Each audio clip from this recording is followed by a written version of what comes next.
President Ford, thank you for being here today. It's a pleasure, and it's nice to see you again. It's good to be out here.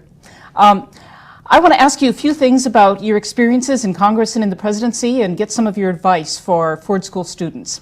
Delighted.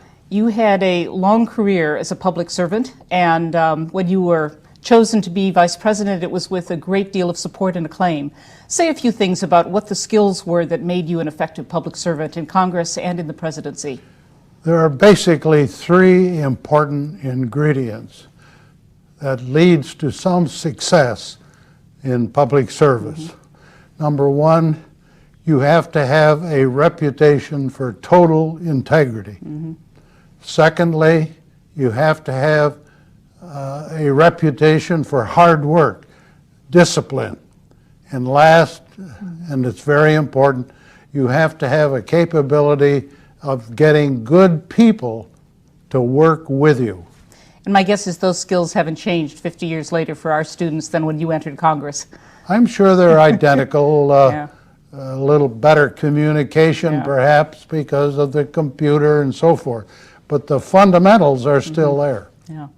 One of the things that you were obviously known for was someone who did have a real moral compass in public life. What are one of the two things that you did that you really, situations where you had to make a decision that you thought had some pretty strong moral and ethical elements to it? Well, of course, one that's probably the most notorious was my pardoning of President Nixon. That was a decision that I made solely on my own judgment, and I did it because it was in the national interest, not because of any great sympathy for Mr. Nixon, although I felt badly about it. It was important for me to clear the decks as I took over the White House. The first month that I was in the White House, I spent about 30% of my time arguing with lawyers or listening to others about what I should do with Mr. Nixon's tapes, Mr. Nixon's papers. I should have been spending 100% of my time on the serious problems of the people of this country. So in order to clear the deck so I could concentrate on what was more important, I frankly made the decision to pardon Mr. Nixon and get the matter out of my hands. Yeah. Obviously, that's an event that you are well known for. Are there one or two other things that you did while you were president that you really want to go down in the history books? Yes, when I became president, in addition to the Nixon problems, I inherited a bad economic circumstance.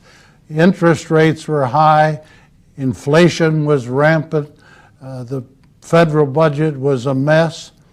I had to come up with an economic plan that would cure those problems we call stagflation.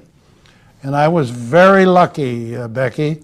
My principal economic advisor was Alan Greenspan. He was chairman of my Presidential Council on Economic Matters.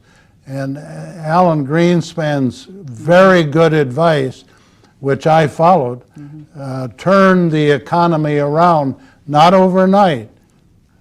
You can't do it overnight, but in 6 to 12 months, we went from stagflation to a healthy economy. Yeah, no, that was a good accomplishment. I know, having been on the other side of that. What do you tell to our students about how they should develop their own sense of public ethics individually as they move forward as public servants and into public life? What do they do to prepare themselves for that?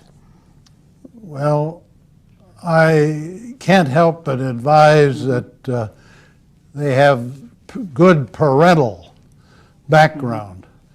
I know in my case, my mother, my stepfather were a great inspiration to me to have integrity. And I don't think you can get a better source than to have parents that inculcate in you the kind of integrity that's necessary. And over a period of time, as you grow and as you mature, you have to always look at the compass and see that you're following it in the right direction. Interesting. Many of our students, as you know, aren't going into elected office, but are preparing for careers as policy analysts or as public managers. What do they need to know about how to work effectively with elected public servants? There shouldn't be any divisive relationship between elected people and people who are selected by others. They should be a team. And when I was in the Congress, I tried to develop, as a member of the House of Representatives, a relationship with public servants, period. People who made a career of working in the Department of Agriculture, the Department of State, otherwise.